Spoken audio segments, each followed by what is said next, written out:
So what is happening in the Russian media and the Russian press and what Putin's saying? Well, you see, the Russian media are roughly divided into two unequal parts. About 99% of it is government-controlled media, and which are, by and large, ecstatic about Trump's election. And then there is a small portion, usually online magazines, of a liberal inclination, for whom it's doom and gloom.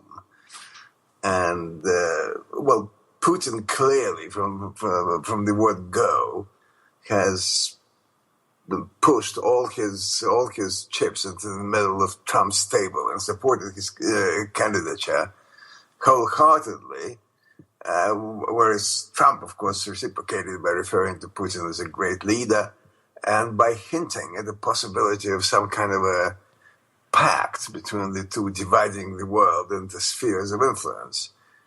But Trump has been making extremely isolationist noises throughout his campaign, hinting that America may not come to the aid of a not NATO member being attacked by Russia, for example, saying that America's NATO partners are not pulling their weight in terms of the budget, defense budgets, which is true.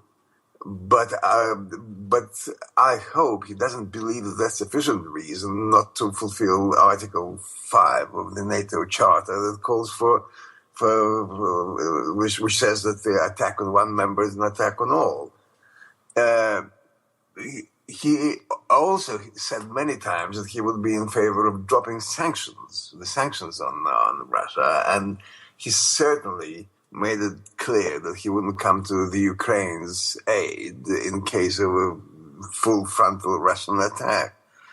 Having said that, he said all those things, but what he's going to do now that he is president or will be inaugurated in January is anybody's guess, because Trump is entirely unpredictable.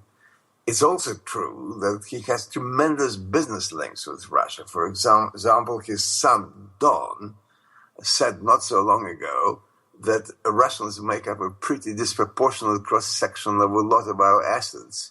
We see a lot of money pouring in from Russia.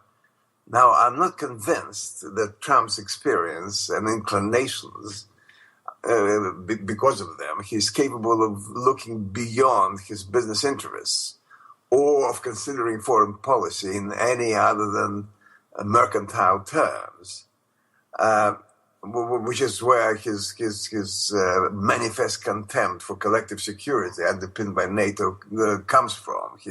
It's strictly on the basis of that he believes that we, meaning Europe, are not keeping up our end of the deal. And the liberal press, and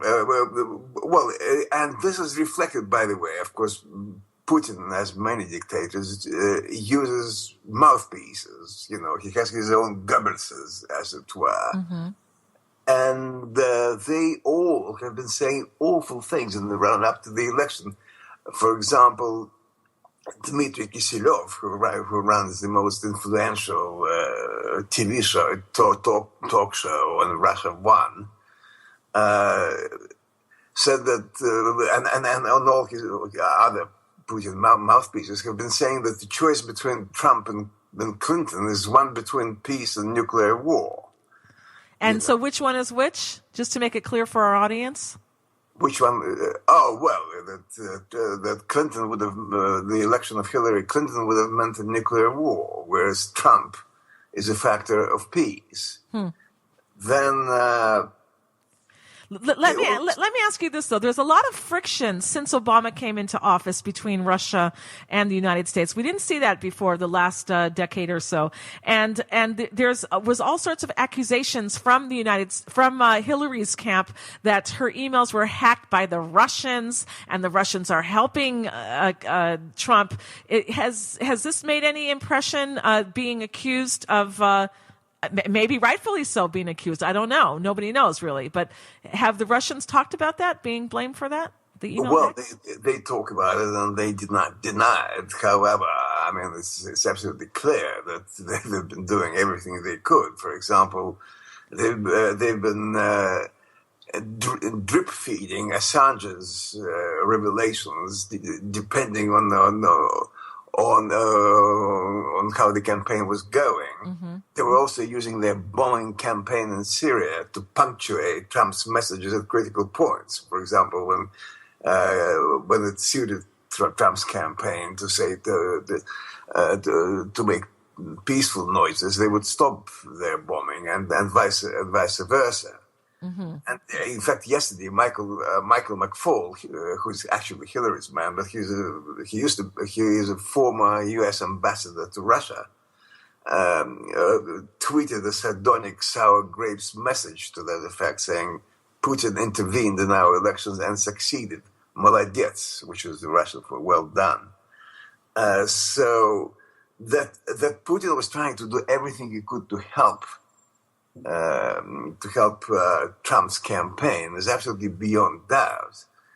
But the doom and gloom in the liberal press among the Russian liberals is tremendous. Can you just tell our audience in one sentence why you believe Putin wanted to see Donald Trump as the president and not Hillary, someone more dependable, someone who he knows how they act because they're diplomats, and they want to take this total outsider that is unpredictable? They think that Trump is devoted to destroying, to dismantling the current America-based world order, because Trump has been making isolationist noises and all that. So, in other words, that Russia does not like the bloc, the international bloc that the United States is. Not only does it not like it, but it's been working assiduously to try and dismantle it. Mm-hmm. And also, they feel that they feel that Russia, that the United States under President Trump would not push the issue of human rights quite so persuasively as have the previous presidents, including Ronald Reagan, who was who actually put human rights in Russia at the heart of his Russian policy. Trump is very unlikely to do that. Let me ask you this, and we only have 1 minute left. What about Russia and America clashing in Syria? There's a lot of friction there as well, and with ISIS. Well, that's another thing. They've been saying, Putin's people have been saying that if Trump becomes president, then the likelihood of a third world war over Syria as a result of a clash in Syria was very high. And now they're saying, well, you see, now there's no danger of that. There's always danger when two powers pursuing interests that are far from being identical, right, are flying bombing missions in the same area. Right.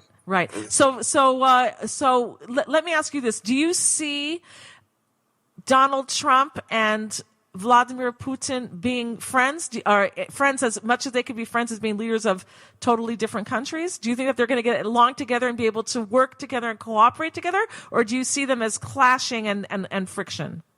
Well, as things look at the moment, which is a disclaimer, because things are very likely to change. Mm-hmm. As things look at the moment, they're setting up some kind of a friendly deal between Russia and America, dividing the world for all intents and purposes. But I'm not sure that this is going to continue, because after all, the American president is not a dictator. There are other powers there that limit what he can do. Mm-hmm. So Trump's more madcap ideas will be kept in check possibly by Congress. So you think overall they'll get along or won't get along? I think overall they're likely to get along, yes. But I'm not sure I look forward to this cooperation, really. Well, then we'll have to have another show on this then in the future.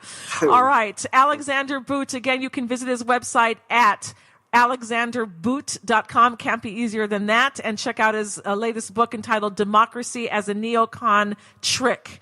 Thank you so much for coming on the show, Alexander Boot. Thank you for having me, Tamar. It was a pleasure.